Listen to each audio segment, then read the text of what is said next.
Hey guys, out here at the farm today, gonna do a couple things. First thing is kind of assess after storm damage last night. My house, we had 3.5 inches of rain in about 3 hours, but out here looks like only 3/4 of an inch. So not a whole lot of rain, pretty tolerable. But you might notice, see that corn stalk laying on those tomatoes? I didn't put that there. Nor did I put that one, or that one, or that one, or that one, or that one. The raccoons are back. And I can't figure how they're getting in. So I saw some tracks waiting on that end, and it looks like there might be a high spot at that corner.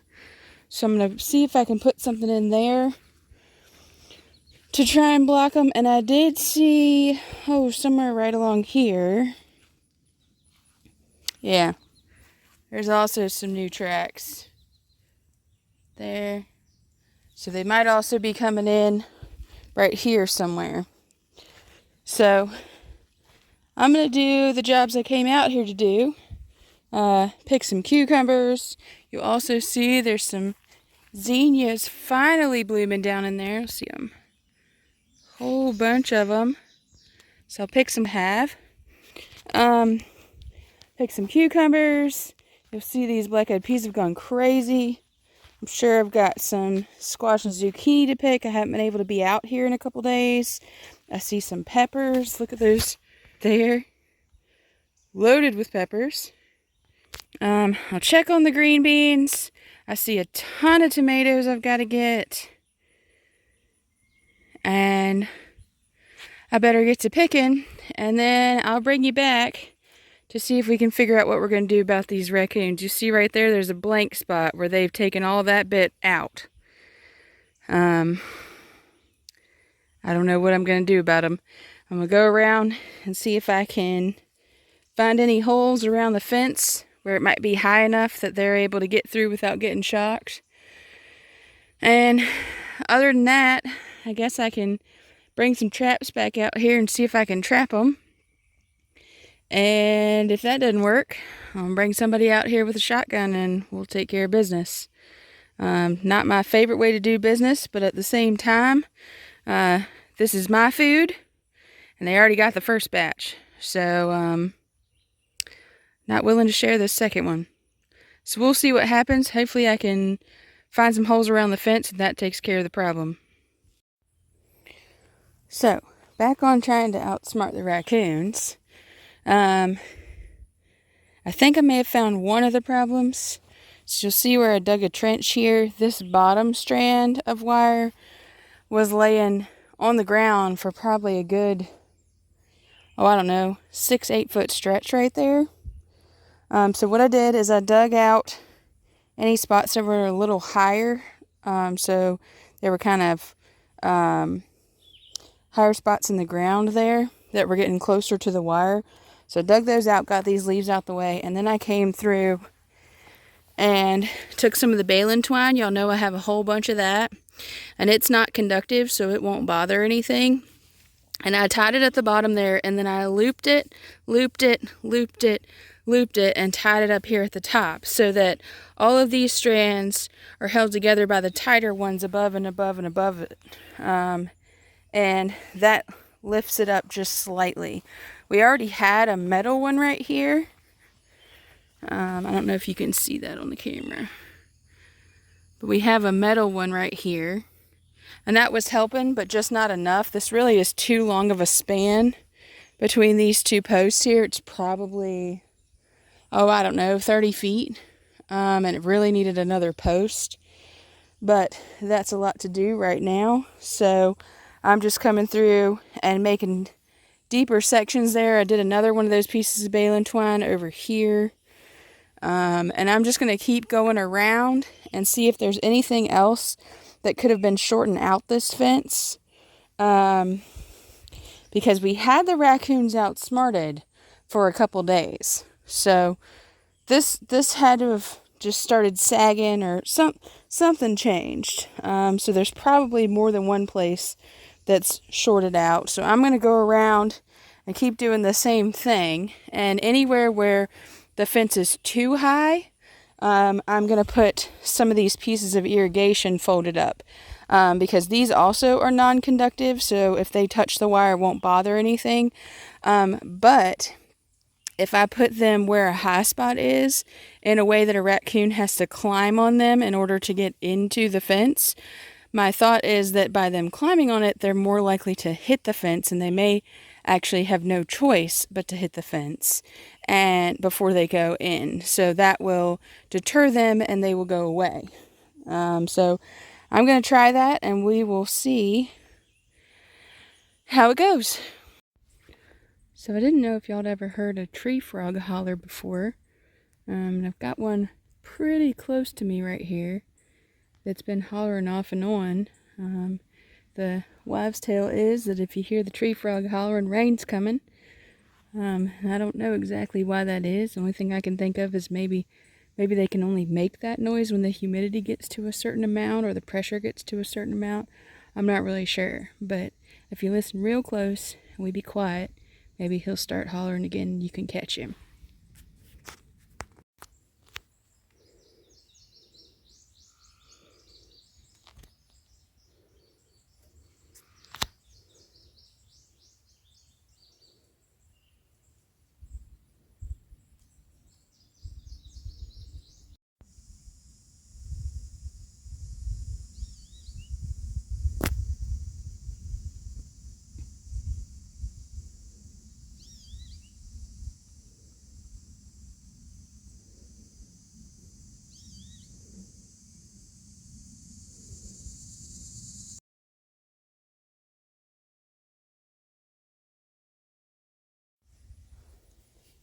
Let's see what we can find in the cucumber patch today.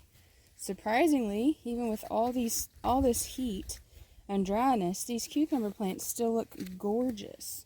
There's probably a little bit of bug damage going on, but I'm surprised they're still blooming and they're looking great. And you can even see on these black-eyed peas, you see those yellow blooms? They are blooming, which is excellent. They look absolutely perfect. So I got my gloves. You don't want to pick cucumbers without gloves. Well, at least if you have soft hands like I do, you don't want to. Because all those little prickers are very unpleasant. So, let's see what we can find. I have now made pickles twice. It hadn't been a big quantity of pickles, but I've still been able to make them.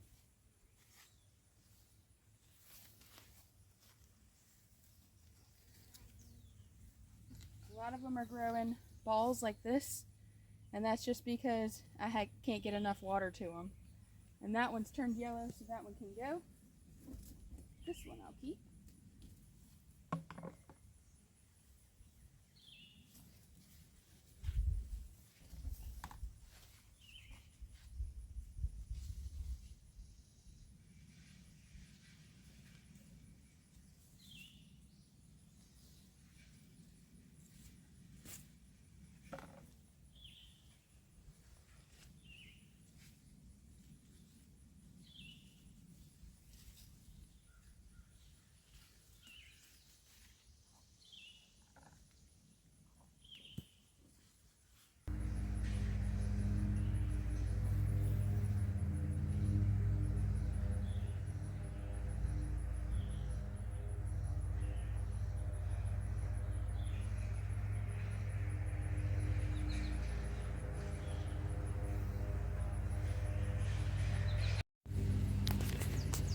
First of all, let me apologize for the lawnmower running in the background. That's how many cucumbers I got, so not a huge amount, and you'll see almost all of them are this ball shape. That's just because I can't get enough water to them as hot as it is, and I planted them way too thick. But one thing I will say is that next year I will definitely be planting them in sunflowers again, because the nice thing about that is that they are grabbing onto the sunflowers. Let's see.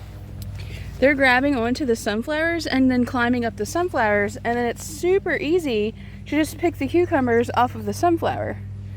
So that's something I have to figure out the timing so that the sunflower plants will be big enough to hold the cucumber plants when the cucumbers are ready to run.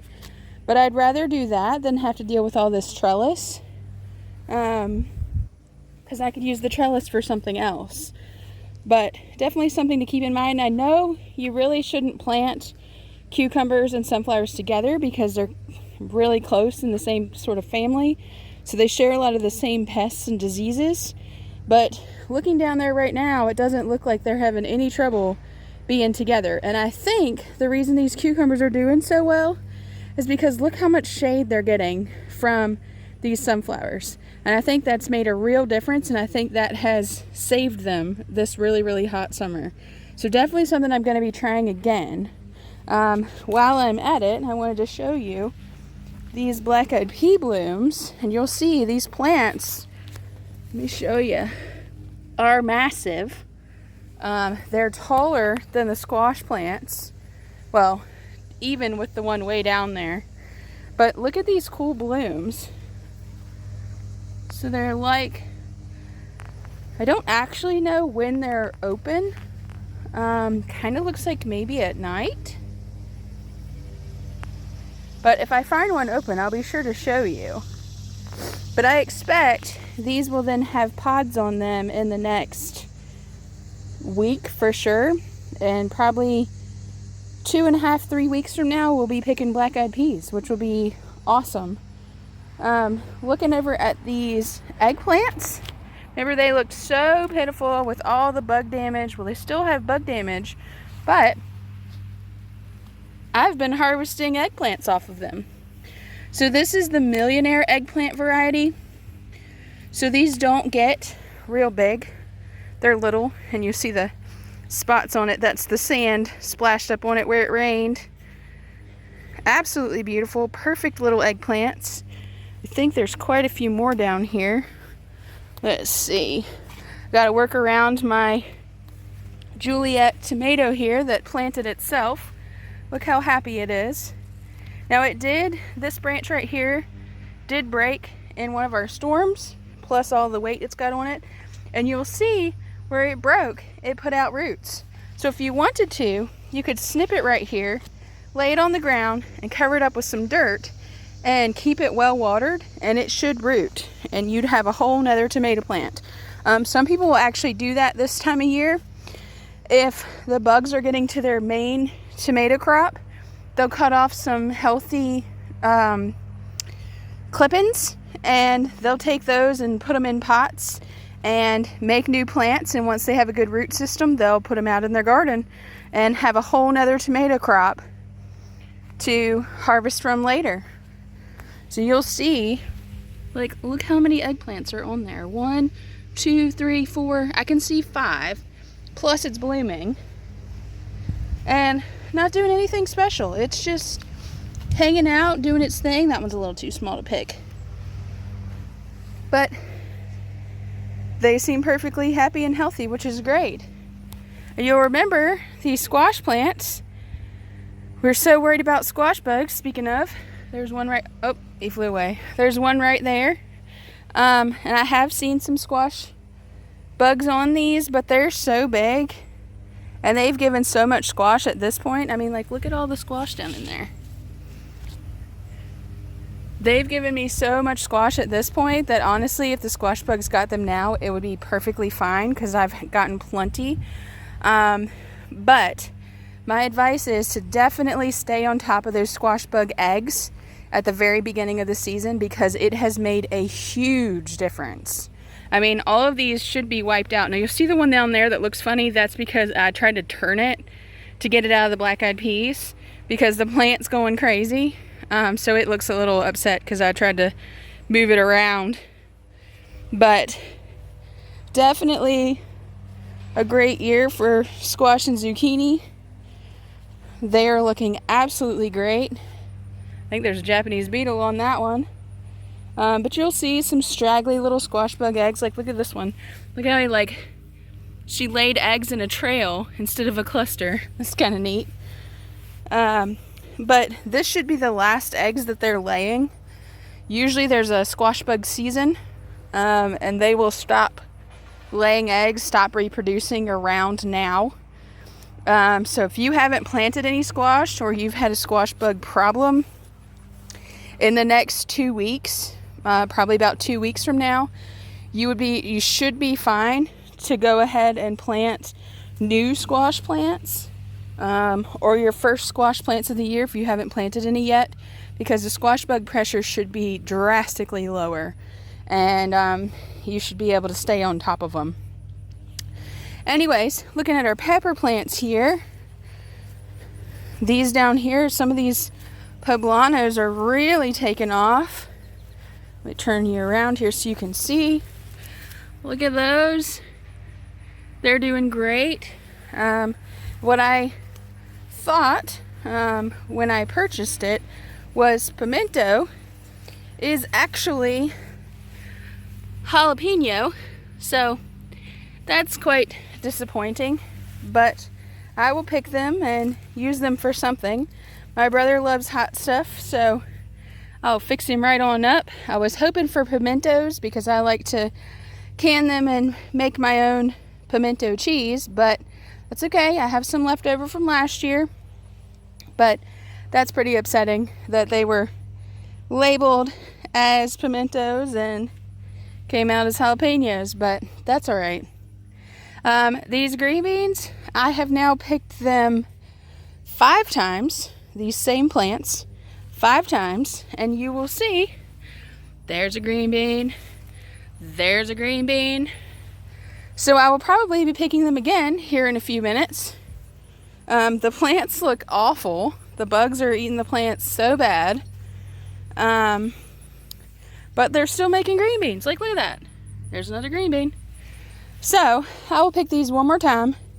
And then what I'm hoping to do is I'm hoping to bring my push mower out here and mow these down to the ground and use the plant parts as some mulch. I haven't decided if I want to mow them or if I'm just going to come through and pull them up.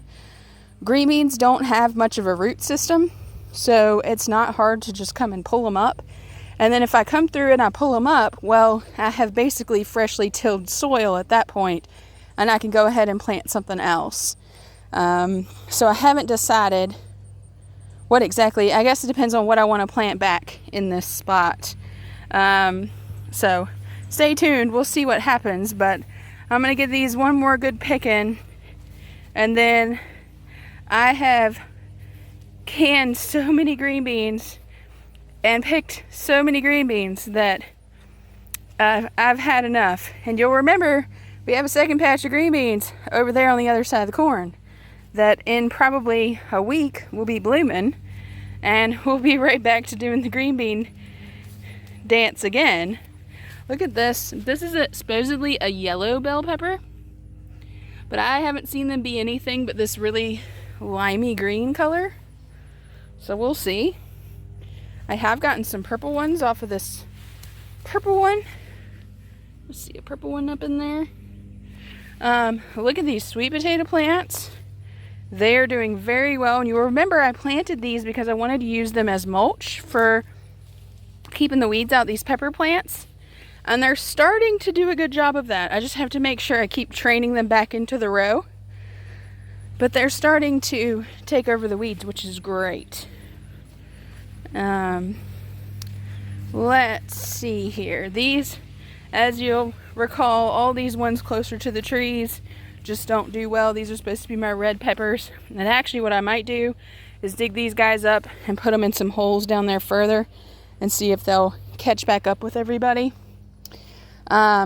Next year, I'm going to make sure to go along before we finish up this year and mark where everything seems like it slows down, because that's also where these tomatoes get rough. See how much shorter the corn is. So what I want to try and do is make sure I mark here where everything starts slowing down, and we'll start the garden here instead, because that's a waste of fertilizer and a waste of weeding and a waste of plants if they don't do well. So we won't do that again. Now, you'll see these butter beans are looking okay. They're pretty sparse. so weeds are kind of taking over.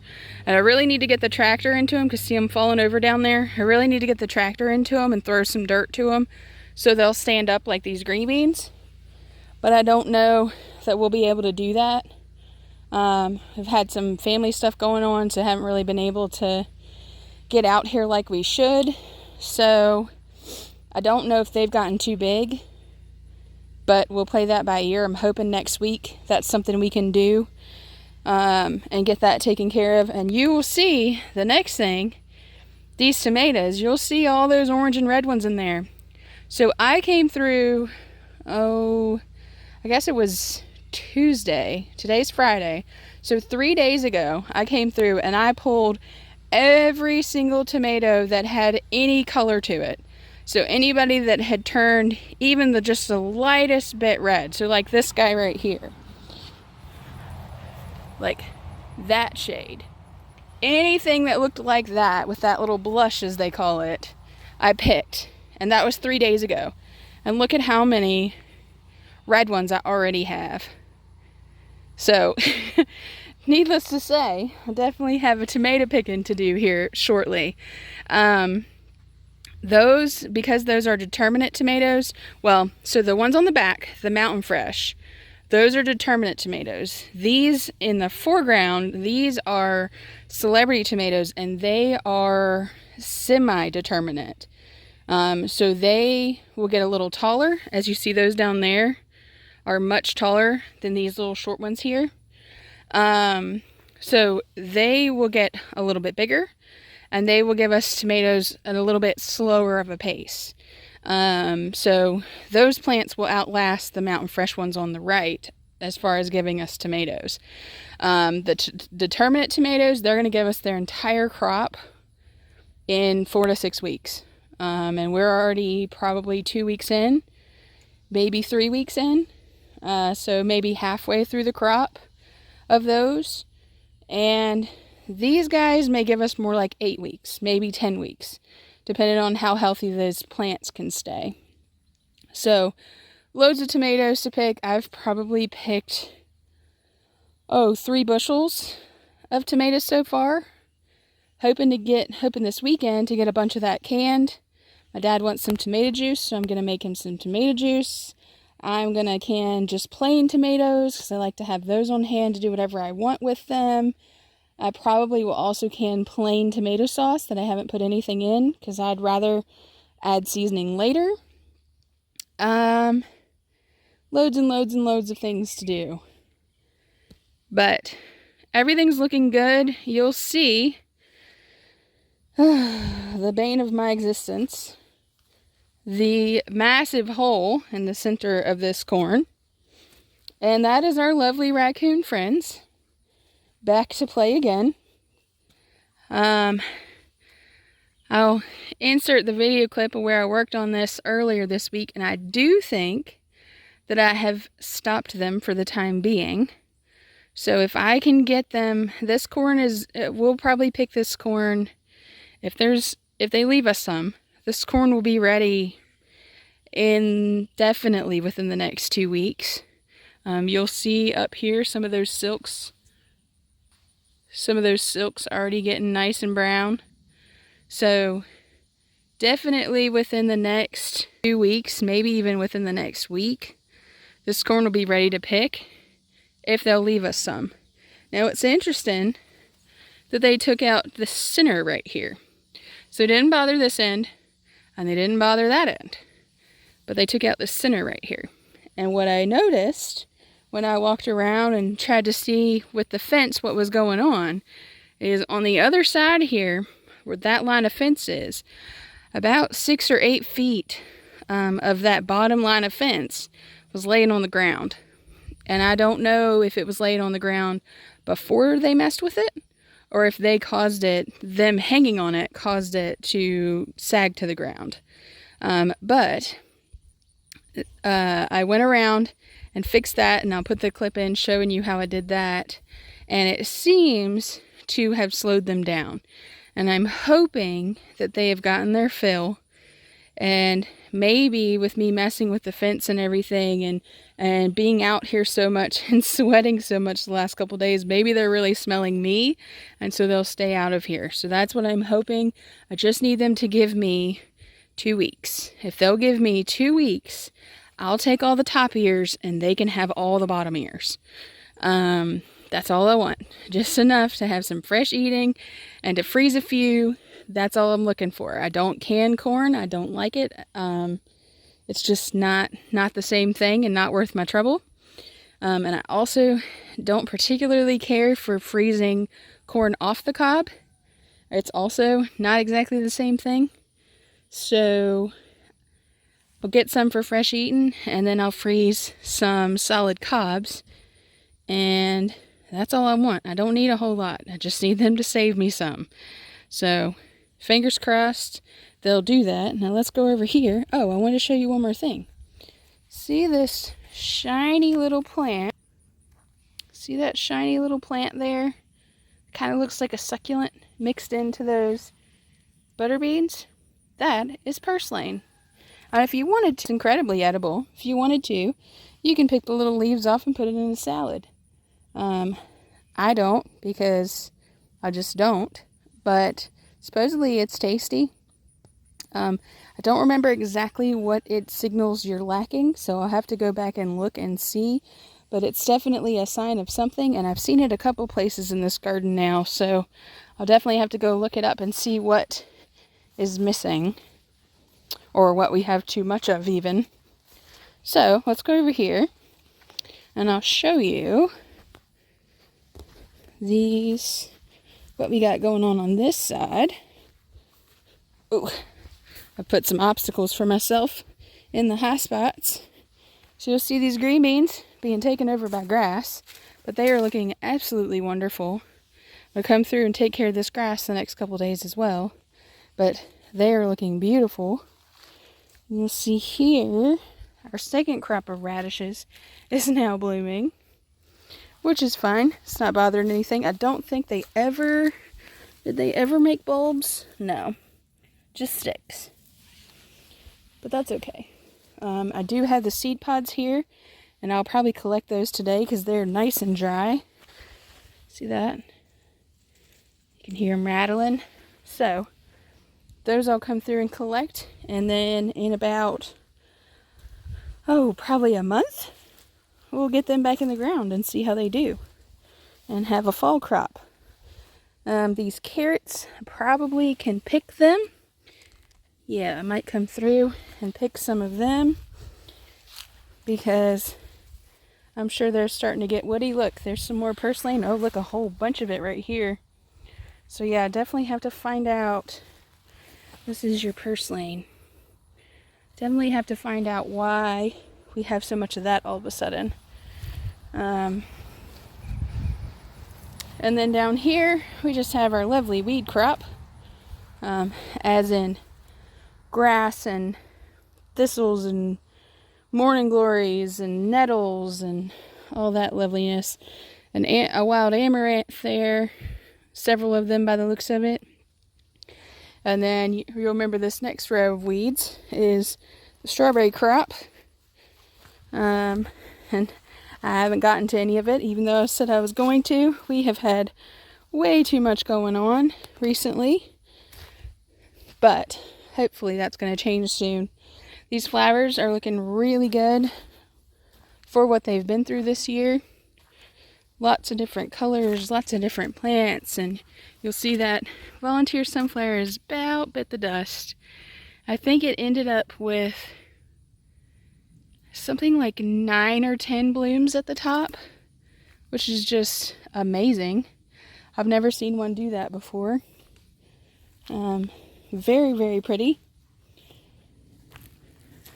But yeah, so that's where we're at. I think the next thing I'm going to tackle is those tomatoes. And then the last thing will be another round of green beans.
This 5-gallon bucket worth right here is off of just 25 plants. So keep in mind, I've got 3 more 25 sections left to pick. But look at the size of this one. Like, that is my whole hand. Massive. But what I wanted to show you was this. So if you see a spot like this on your tomatoes, and it actually will be white when it first happens. This has had some time for some infection to set in, but it'll be white like the edge of it. And that's called sun scald or sunburn. And that's where your tomato was exposed to too bright of sunlight for too long. So it basically cooked it. It gave it some sunburn. And this tomato will be fine if this tomato was ripe. Now, if I sit this on the counter and let it ripen, I imagine it will be rotten. But I will hold on to it and we'll use it as an experiment, and we will see if the rest of this tomato is still good when it gets all the way ripe. And I've probably had, I don't know, maybe 8 or 10 tomatoes like that. And that's one of the big reasons why I don't do very much, if any, pruning to my tomato plants. Because, like, especially if you look down there, see how bushy those are? You really have to look to find the tomatoes down in there, which means that only these ones that you can see on the outskirts there are really exposed to the sun. The rest are just, they're nice and protected. Because otherwise, I find that you lose quite a few if you don't have enough foliage. So that's just my little tip on them. But I'm going to finish picking. Like I said, I only got those first 25 plants. So I've got 3 more 5-gallon bucket worths probably to pick. Alright, here's the final harvest for Friday. Half of one of these, I think that's a 3-gallon bucket, so probably 1.5 gallons of green beans, some surprise jalapenos, a couple yellow bell peppers, some squash, a giant zucchini, 1 eggplant, a little bit of cucumbers, and 2 5-gallon buckets of tomatoes, plus a bushel basket of tomatoes, plus that little baby basket. So I would say we're set for a little bit. Time to get to canning. When you're mid-harvest and one of those summer showers jumps up on you, nice and cool now, but also wet and sticky. Guess that's it for today.